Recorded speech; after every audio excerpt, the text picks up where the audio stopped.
comecei a lembrar de quantas vezes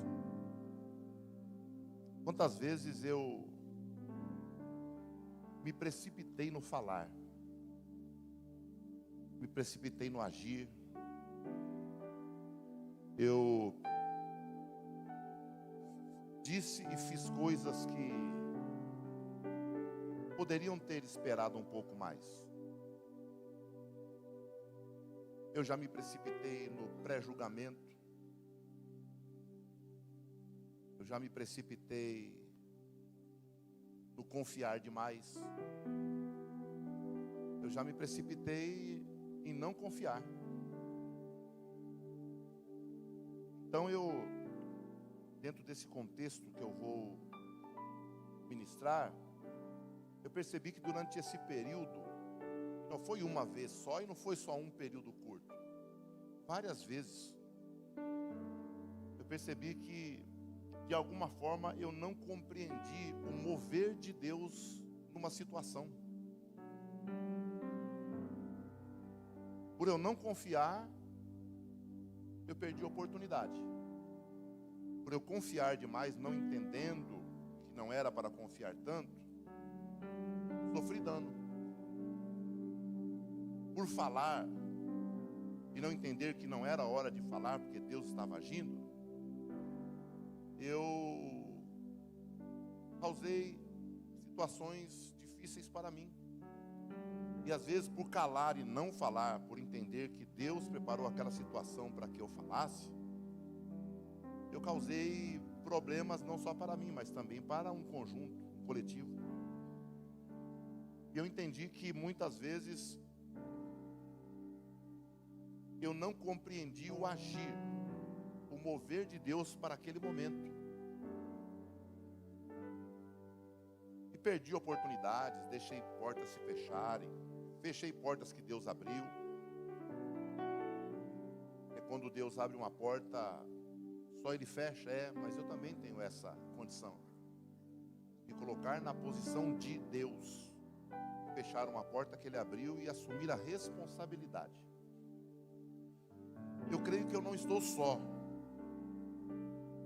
Eu creio que existe um grupo seleto que já passou por essa situação.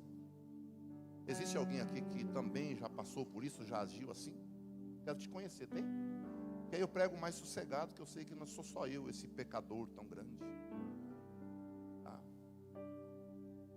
Eu creio que todos nós já passamos por isso. E por mais que eu e você, nós digamos, eu aprendi, amanhã pode ser que a gente erre de novo.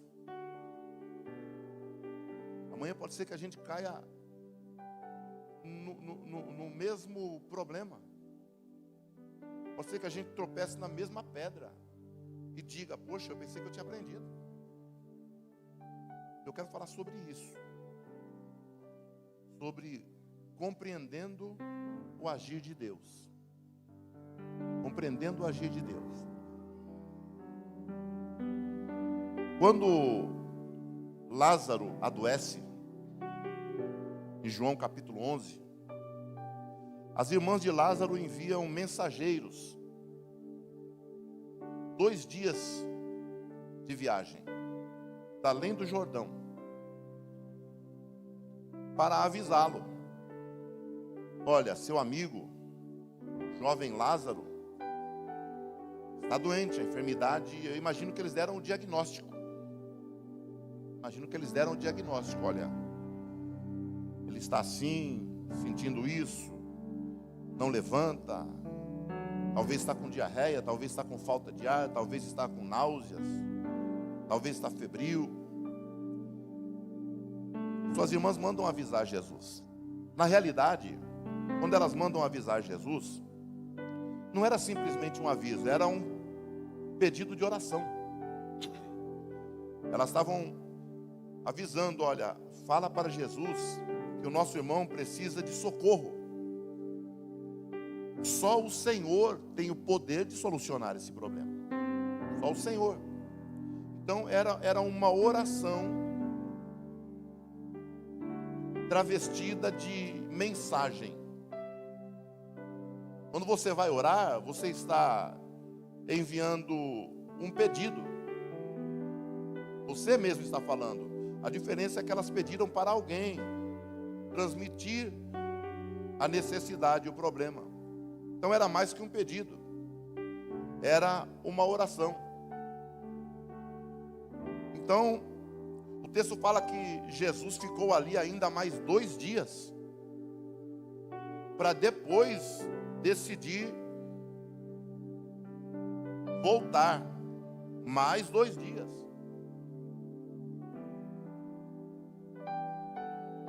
E alguns detalhes são muito interessantes a respeito da oração.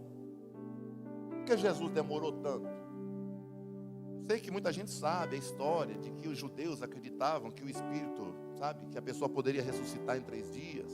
Até 3 dias eles aceitavam, né? Isso é coisas que a gente aprende nos primeiros anos de fé. Mas existem algumas coisas, alguns detalhes sobre a oração.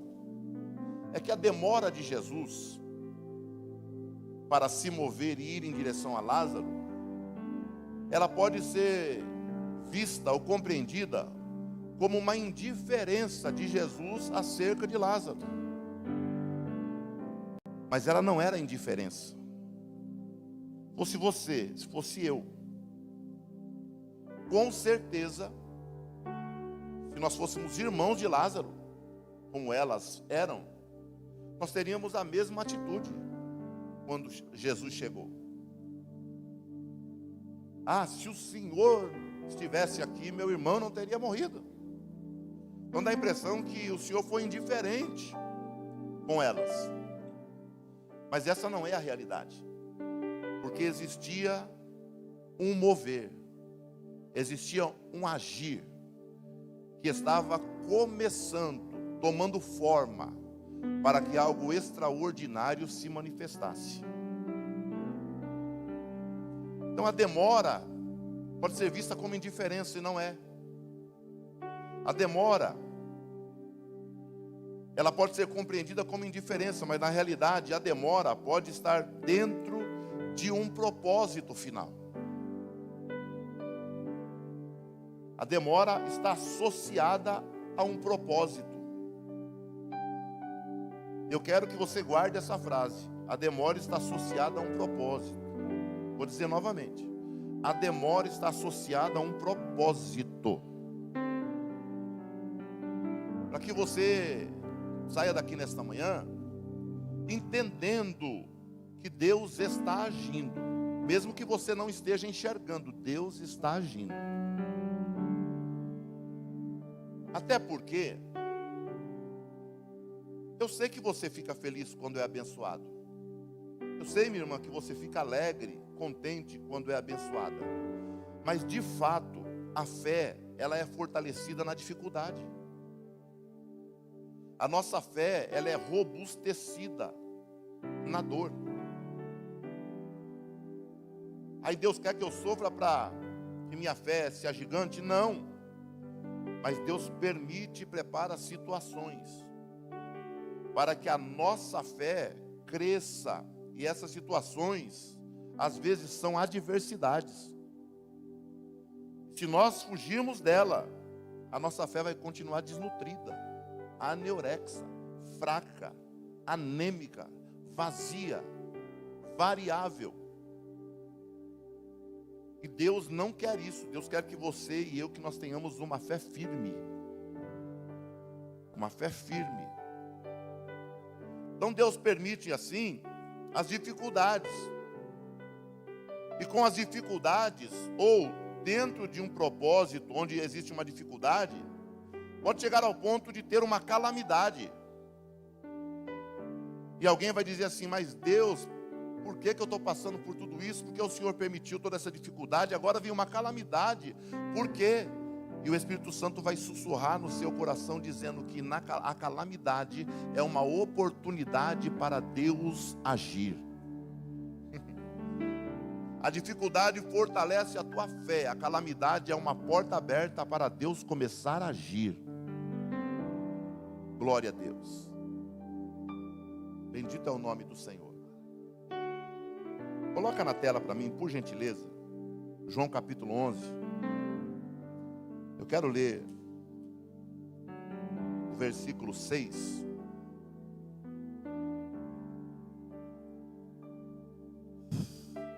Glória a Deus. Estava então enfermo. Pode colocar um, por favor. Estava então enfermo um certo Lázaro de Betânia, aldeia de Maria e sua irmã Marta.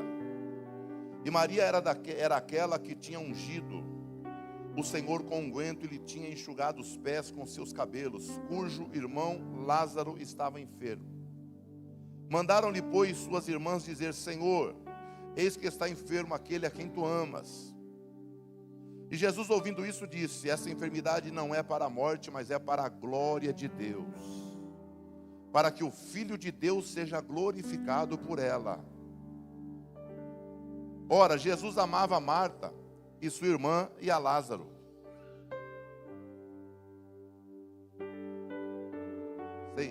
Ouvindo, pois, que estava enfermo, ficou ainda mais 2 dias no lugar onde estava. Pode continuar.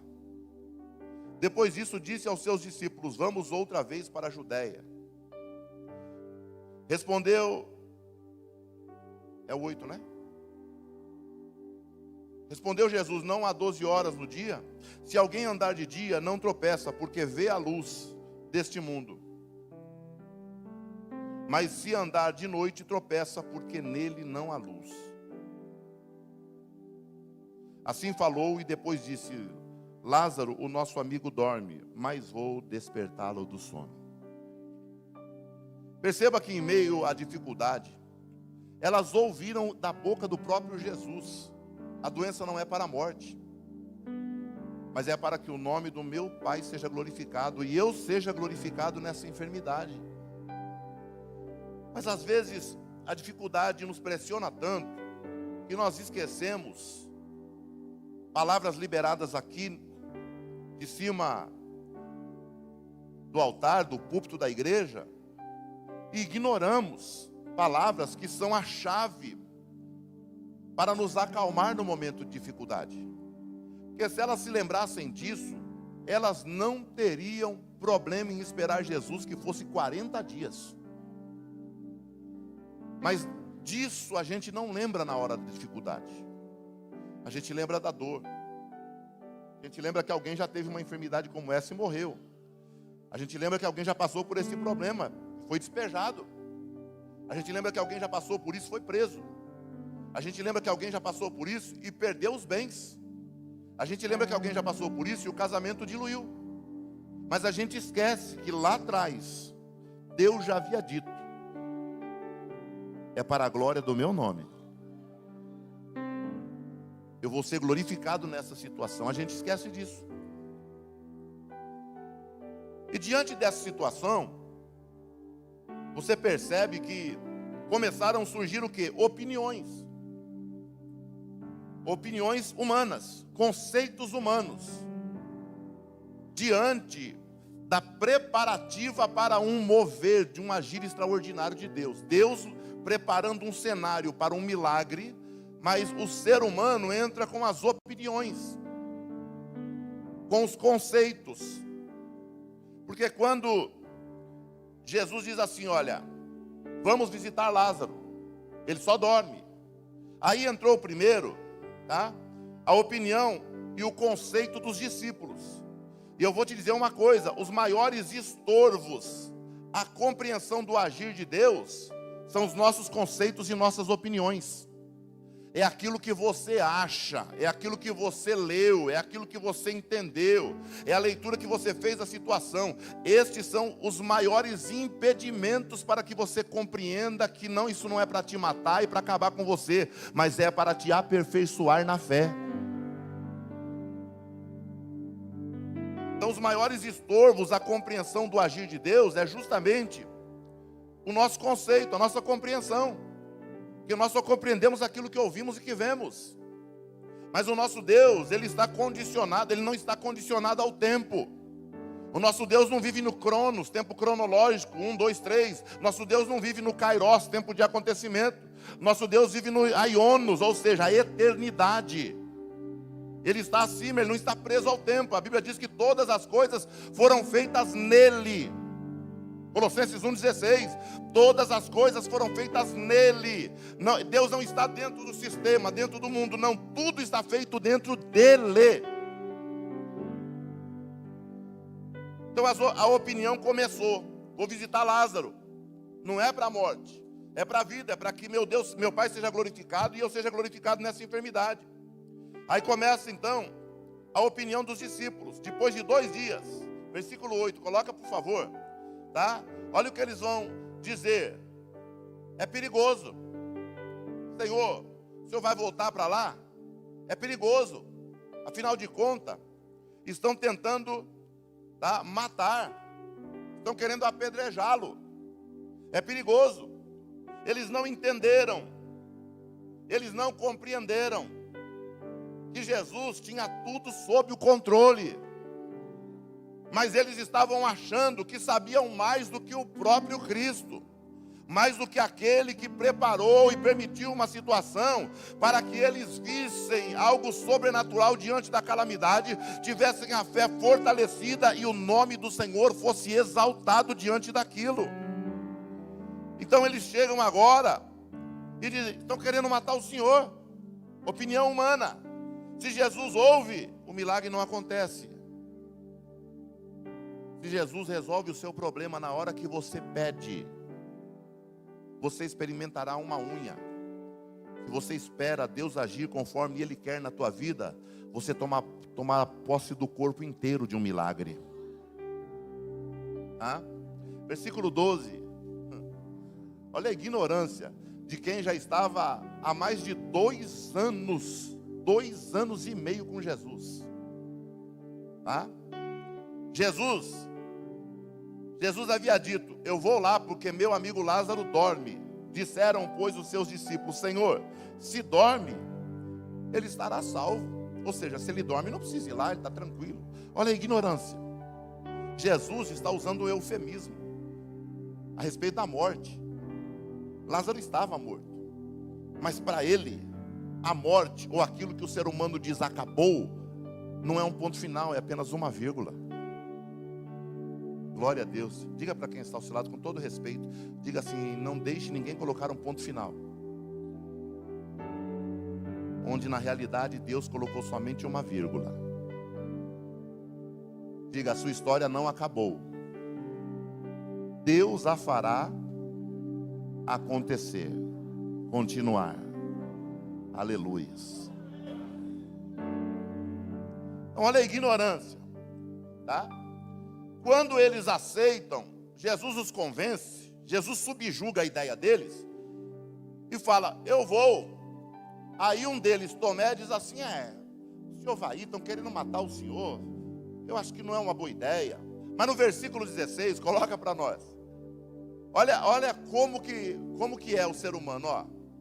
Disse, pois, Tomé, chamado Dídimo, aos seus condiscípulos, aos seus parceiros, vamos nós também, para morrermos com ele. Ou seja, bom, já que o senhor quer ir, vamos. Então o senhor quer fazer da gente Marte? O senhor quer deixar a gente famoso? Olha só a ideia do discípulo. Já que o senhor quer ir, então eu vou morrer com o senhor. Ele tinha certeza que Jesus não sabia o que estava fazendo. Ele tinha certeza que Jesus não tinha o controle da situação. Já que o senhor quer ir, eu vou. Aí já morre o senhor, já morre eu, já morre todo mundo aqui, a gente fica famoso logo, vamos morrer como Marte. Quando na realidade, Deus estava levando eles para um nível mais elevado. E Deus quer que você compreenda, glória a Deus, quer que você compreenda que cada luta e dificuldade que você enfrenta é porque Deus está querendo subir você de nível, glória a Deus. Deus está querendo abrir o seu entendimento, Deus está querendo te dar conhecimento, Deus está querendo ampliar os horizontes da tua vida espiritual, da sua vida de leitura, da sua vida de oração.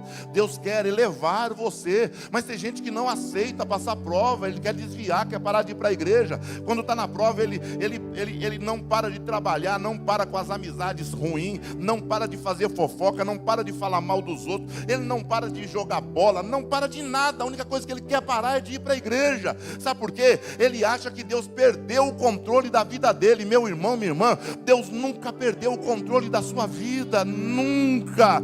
Em todos os momentos que você passou, e não foram poucos momentos difíceis que você enfrentou, desafios, abandono, rejeição, e que foi ignorado, maltratado, me disseram, falaram mal de você em muitas situações, e você achou que Deus não viu. Se Deus não tivesse visto, você não estaria aqui me ouvindo, aleluia, compreendendo que Ele, o Senhor, cuidou de você.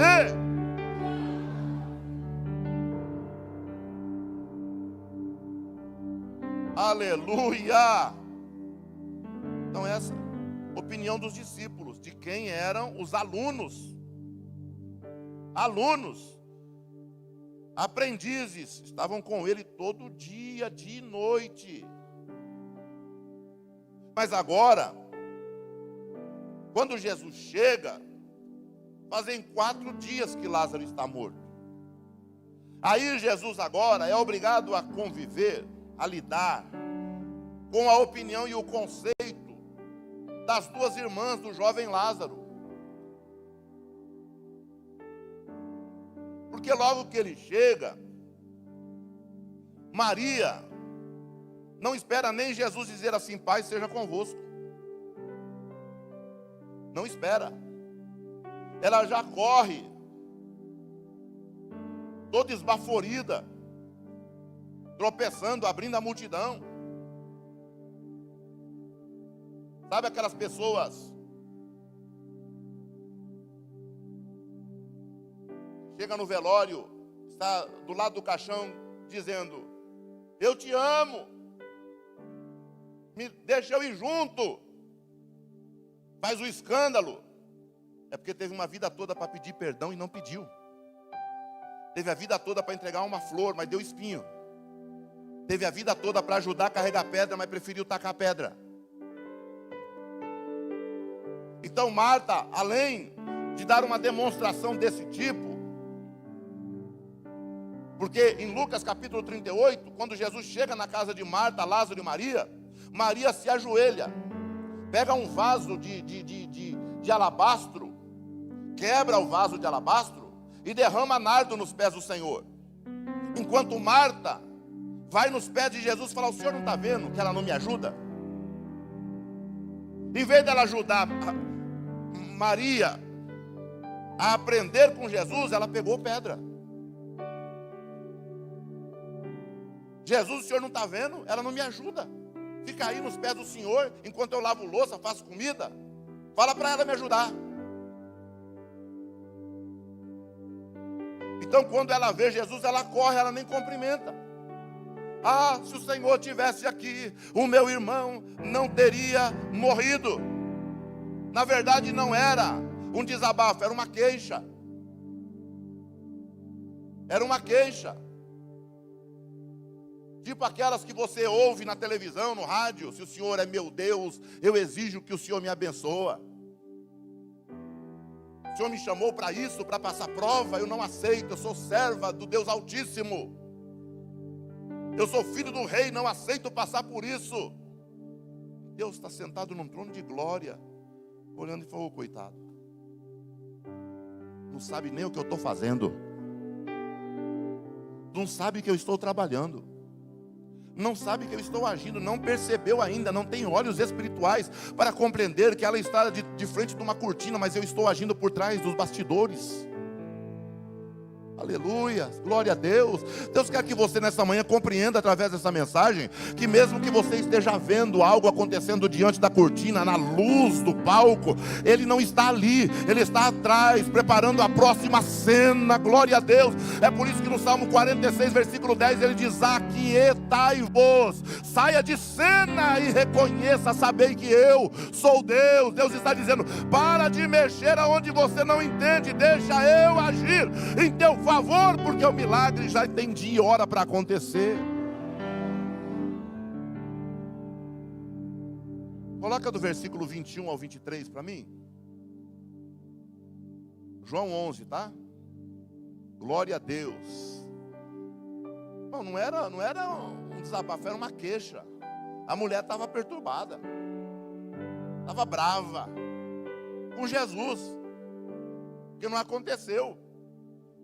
Porque segundo ela, ele demorou. Ó, disse pois Marta a Jesus: Senhor, se tu estivesses aqui, meu irmão não teria morrido. Mas também agora sei que tudo quanto pediste. Olha aí, irmão, querendo ensinar Jesus a trabalhar.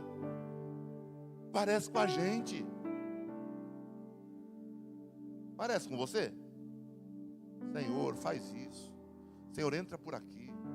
Senhor, age naquela vida dessa forma. Senhor, quebra ele. Senhor, quebra ela. Senhor, aquela pessoa me prejudicou. Senhor, mata ela.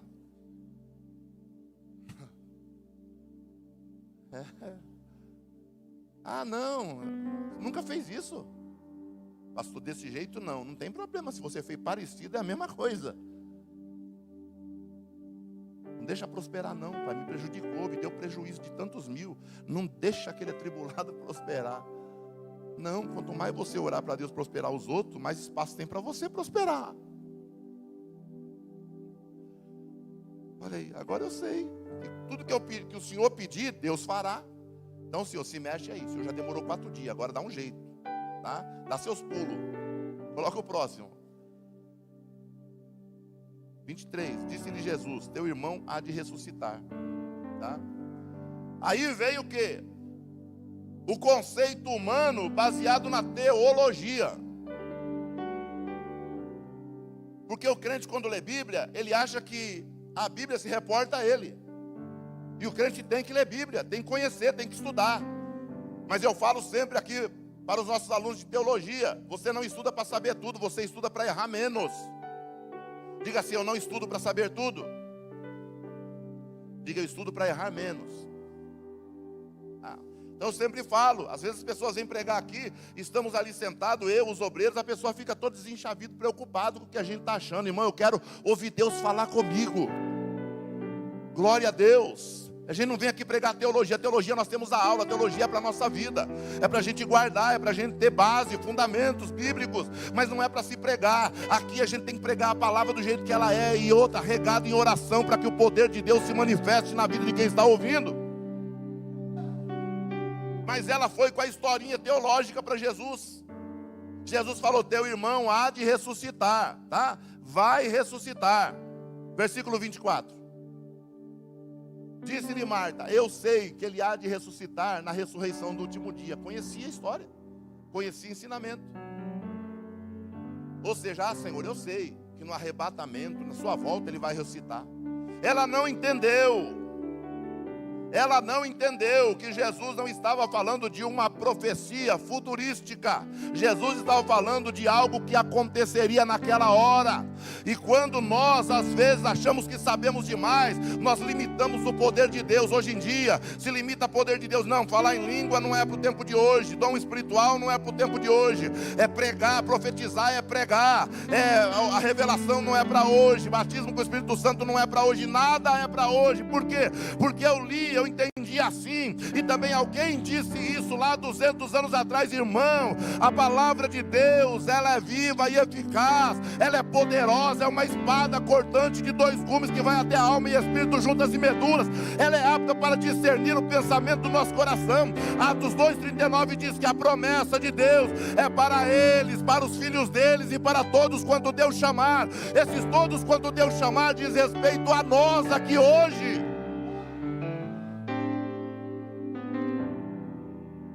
Bendito é o nome do Senhor. Então não use a sua teologia para descredenciar o poder de Deus. Porque hoje, irmão, é tanto relativismo. Não é para hoje, e não é para hoje, e não é, mas nada é para hoje. Não é para hoje, eu estou vendo Jesus curar. Não é para hoje, eu estou vendo Jesus batizar com o Espírito Santo. Não é para hoje, eu estou vendo Jesus dar dons espirituais. Não é para hoje, mas Ele está dando. Ah não, isso não é de Deus, é do diabo. Mas Jesus disse que se um filho pedir pão, você vai dar pedra? Se um filho pedir peixe, você vai dar um escorpião? Eu sei para quem eu tenho pedido, eu sei para quem, eu sei em quem eu tenho crido. Aleluia, eu sei a quem eu tenho pedido, buscado, e eu sei em quem eu tenho crido.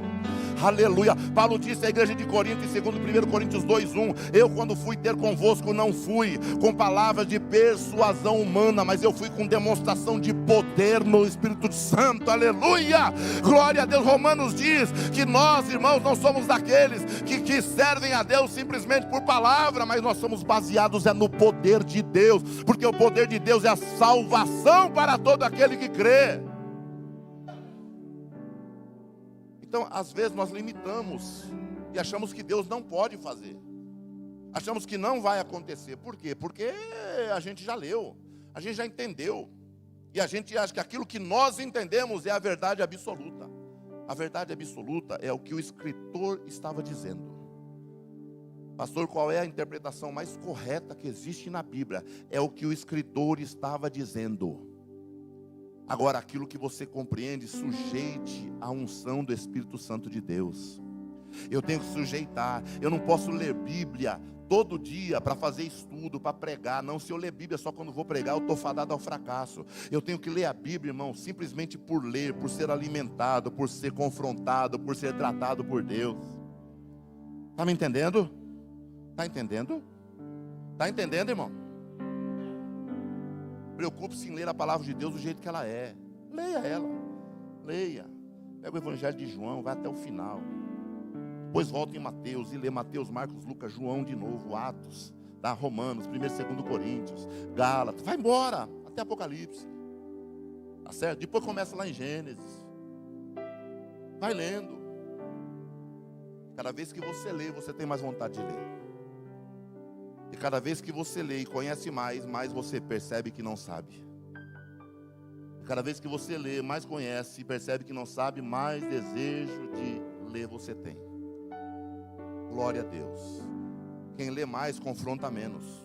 Quem lê mais questiona menos. Quem lê mais confia mais. Glória a Deus. Então, ela foi até para a área teológica. E se a gente não tomar cuidado, eu digo por mim mesmo, que dou aula, eu tenho que estar sempre estudando, a gente vai por esse caminho, sabe? Por esse caminho de achar, não, eu compreendi isso aqui, eu acho que isso, peraí, não é assim não. Não é assim não, Deus faz do jeito que Ele quer, a hora que Ele quer, quando quer, em qualquer lugar, da forma que Ele quer, Ele usa quem Ele quer. Ah não, mas isso Deus não faz, tá bom então. Tá bom, tá? Então, aí o que acontece? Depois da resposta teológica, olha só o que é um crente. O que é um crente com as suas opiniões. Essa é Marta. Diga assim, essa é a dona Marta. Isso. Um dia um pregador foi citar o nome de alguém, né? Pastor amigo nosso. Foi citar o nome de alguém e falou um nome, sabe, daqueles bem difícil. Ele falou, eu vou falar tal nome porque eu tenho certeza que não tem ninguém aqui que tem esse nome. Aí o irmão levantou, eu tenho. Eu estou usando o nome bíblico, tá? É a dona Marta. A dona Marta, tá? Versículo 28, por favor. Olha só o que é um crente dando o seu conceito, a sua opinião, em meio a um agir de Deus. E dito isso, partiu e chamou em segredo Maria, sua irmã, dizendo, o mestre está aqui e te chama. Agora, me encontra um versículo anterior aqui, que Jesus pediu para chamar Maria. Encontra onde está. Porque aquilo ali era um diálogo. Se Jesus tivesse pedido para chamar, estaria aqui no texto. Era um diálogo. Ela foi até a sua irmã. Tipo aquelas pessoas que às vezes vão querer apoio de algo errado que estão fazendo. E se você falar, entendi, ela vai falar que você concordou com ela. Ela foi até a irmã e falou assim, ó, Jesus está te chamando. Jesus não chamou ninguém. Porque Jesus não precisa de ajuda de ninguém para resolver o nosso problema. Jesus não precisa. Jesus não precisa da nossa ajuda. Sabe a maior ajuda que a gente pode dar ao Senhor? Esta serve. Não muda Ele, mas serve, tá? Nossos conceitos e opiniões nos impedem de ficar calados. Então a melhor ajuda que a gente pode dar em meio a um desafio é manter a nossa boca fechada. É aguardar o mover e o agir de Deus. Porque Deus certamente nunca parou. Ele sempre, desde que começou, Ele está agindo na sua vida. Todos os dias, o dia inteiro, todos os dias, o dia todo, Deus está agindo na sua vida, tá? Mas como não se bastasse isso, ainda tinha a opinião, tá? A opinião dos judeus, que está no versículo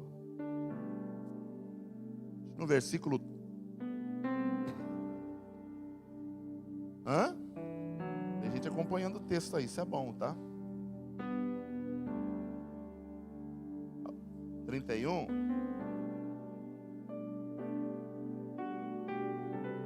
Glória a Deus.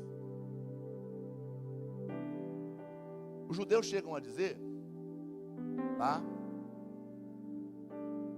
Ressuscitou mortos, curou enfermos, deu vista aos cegos.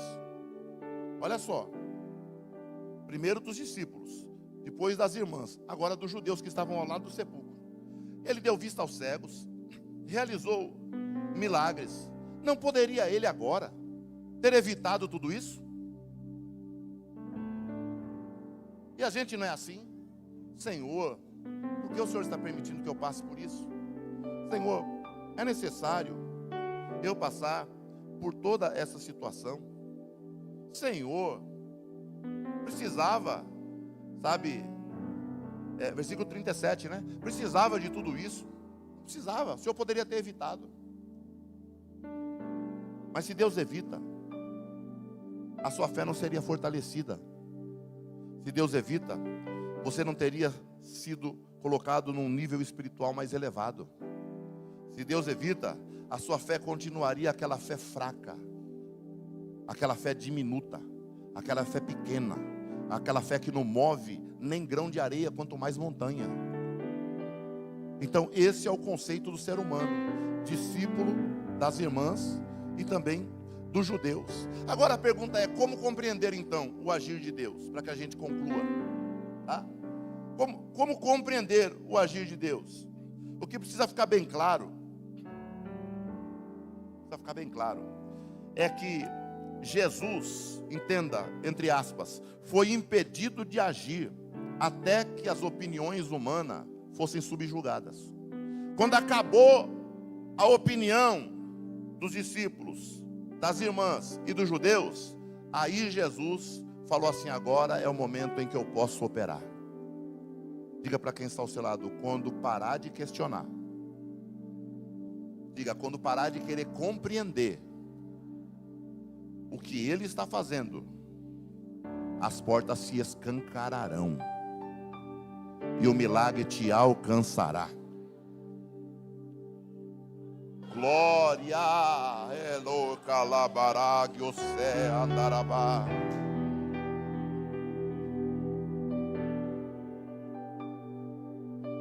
Então, como compreender o agir de Deus? Primeiro, compreender que Ele só quer a nossa cooperação. Ele não quer ouvir meu conceito, o seu conceito, a minha opinião e a sua opinião. Ele só quer que você esteja cooperador com Ele. Coopere com Ele. Tá? E como podemos cooperar com o Senhor? Evitando de manifestar as nossas opiniões diante do que estamos vivendo. Enquanto você estiver falando e eu estiver falando, Jesus está observando. Porque a gente está tentando resolver com o nosso intelecto. Então temos que evitar de manifestar nossas opiniões, tá? E conceitos e nos submeter à vontade dEle. Submeta-se à vontade plena do Senhor, porque Ele tem um lugar de honra para te colocar. Segundo, nossas opiniões não forçam Deus a fazer nada, mas Ele conta conosco. Versículo 39. Por favor. A nossa opinião não vai forçar Jesus a fazer, mas Ele conta conosco. Disse-lhe Jesus. Disse-lhe Jesus.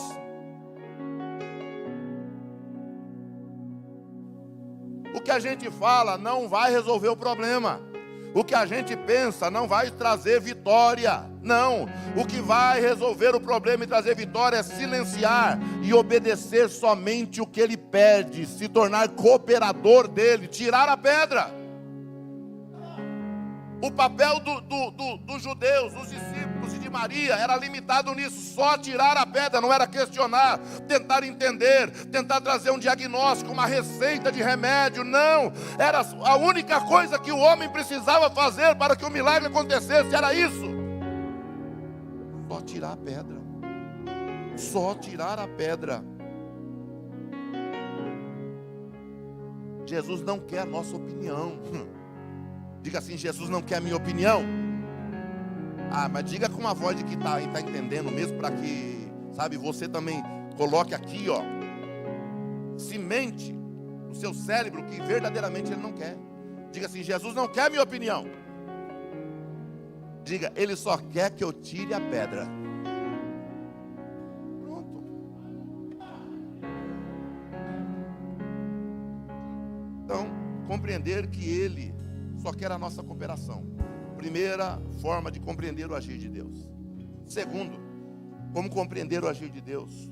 Compreender o agir de Deus começa por tirar as pedras que precisam ser removidas. Então é tirar a pedra. Quais? As que precisam ser removidas.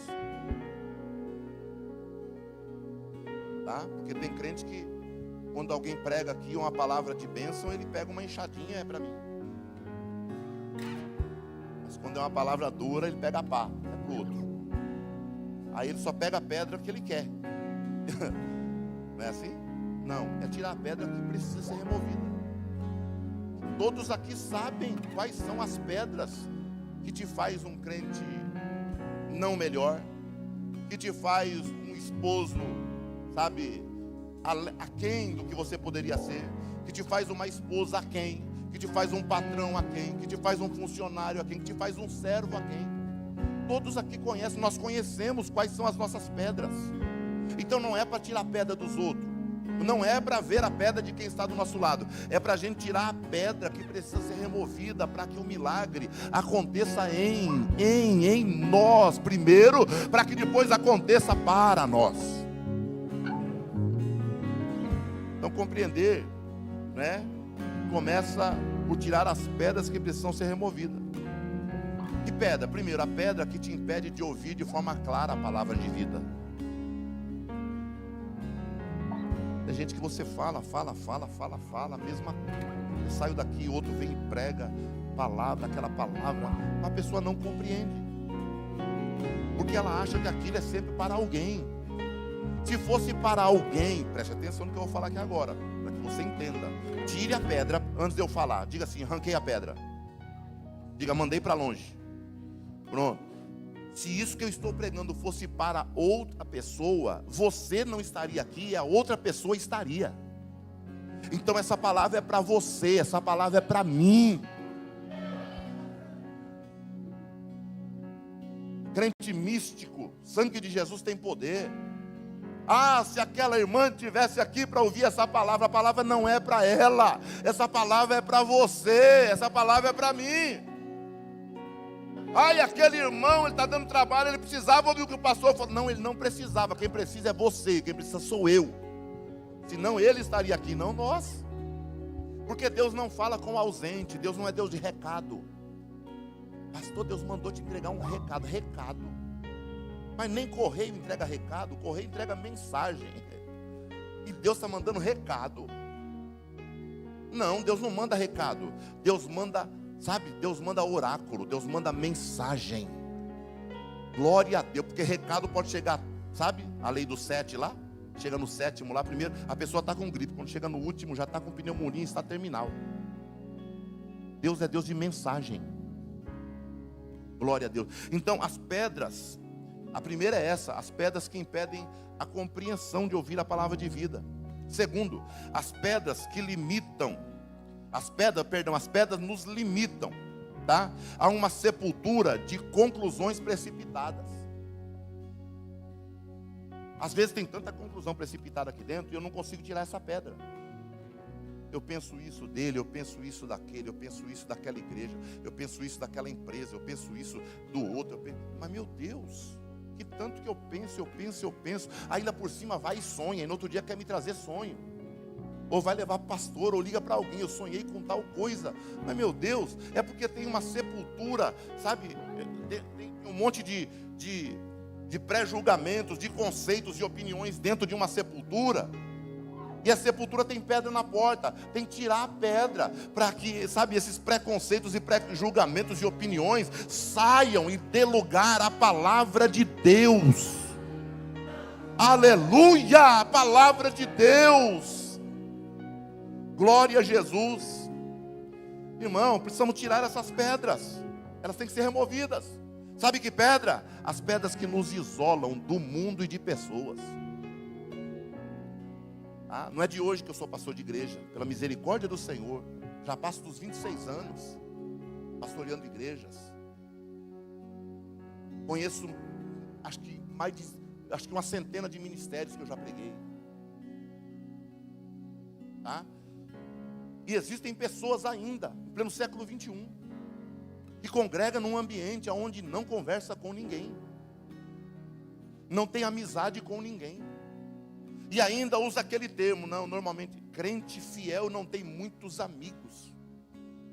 Irmão, você tem que ter pelo menos 4. Diga assim, eu tenho que ter pelo menos 4 amigos. Isso, porque no dia que você morrer vai precisar pelo menos de 4. Pelo menos 4 você tem que ter. Crente não tem amigo, irmão. Pelo amor de Deus. Que não tem amigo, porque aquele é isso, esse é aquele, é um monte de pedra. Na realidade o problema não está nas pessoas, o problema está em nós.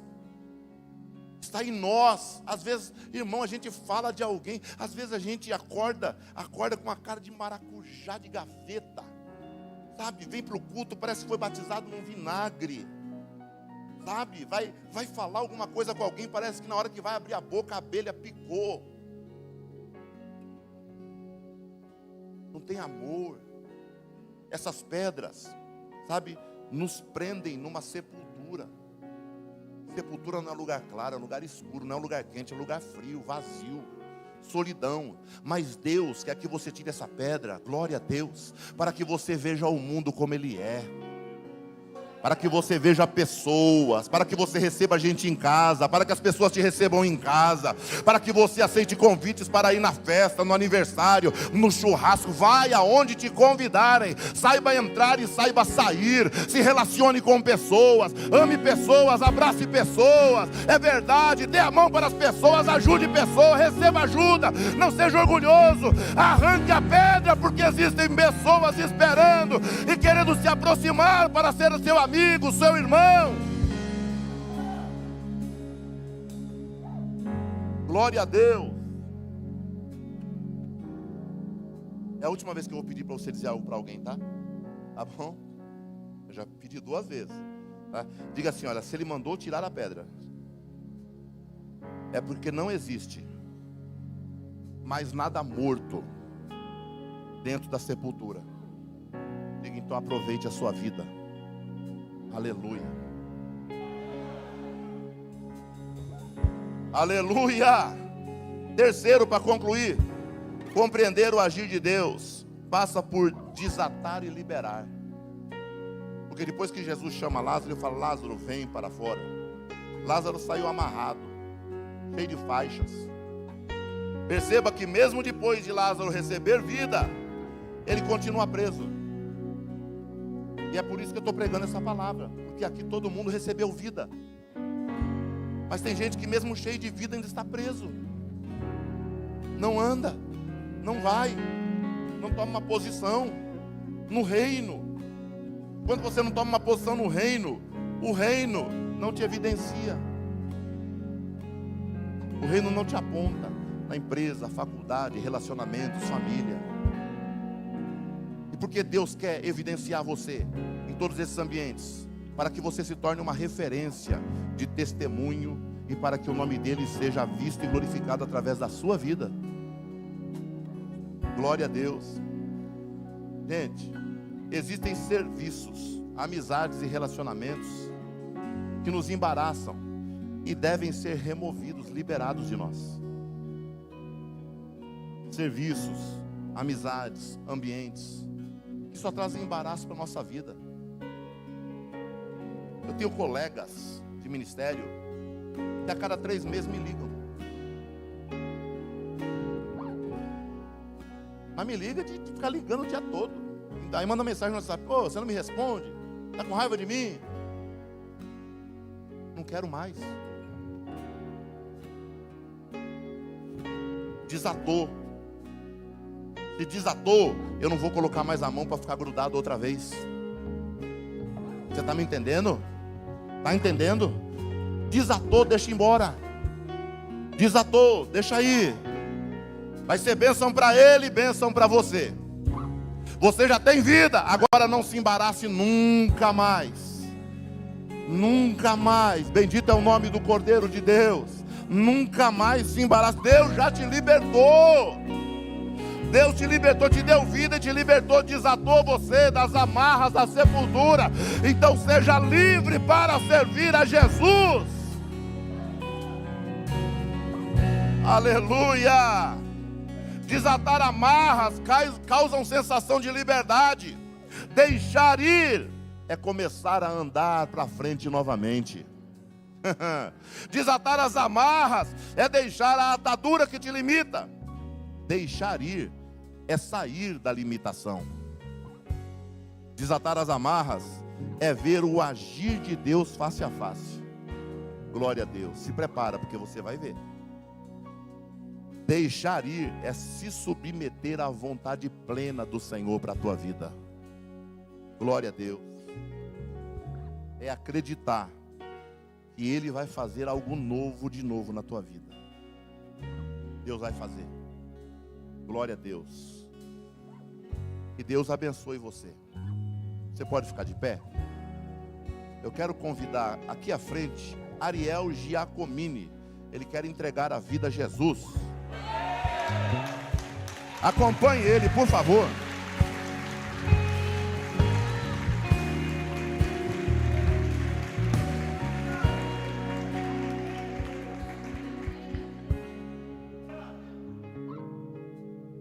Glória a Deus. Vamos orar pelo Ariel, que está tomando a decisão mais importante da sua vida.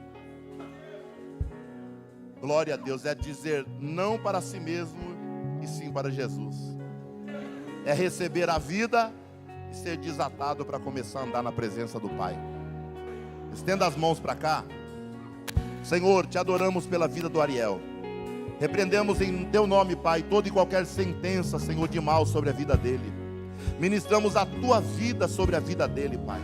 Neste momento ele está entregando a vida a ti, reconhecendo a ti como Senhor e Salvador de sua vida.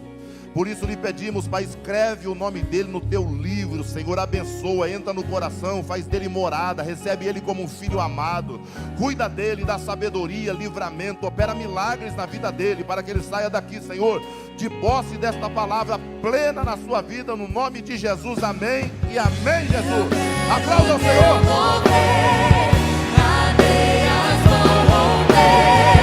Eu creio em ti.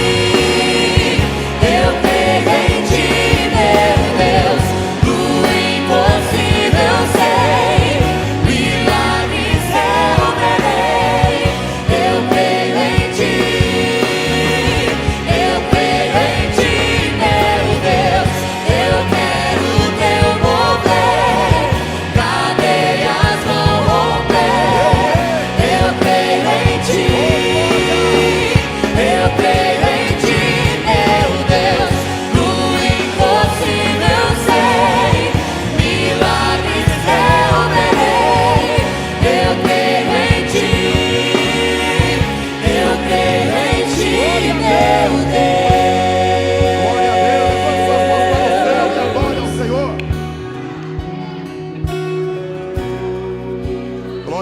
Levante suas mãos para o céu, adore ao Senhor. Que o grande amor de Deus, a graça de nosso Senhor e Salvador Jesus Cristo, a comunhão e a consolação do Espírito Santo de Deus esteja com todo o povo de Deus, não somente agora, mas para todos sempre. Junto digamos amém. Deus abençoe. Eu creio em ti, meu Deus.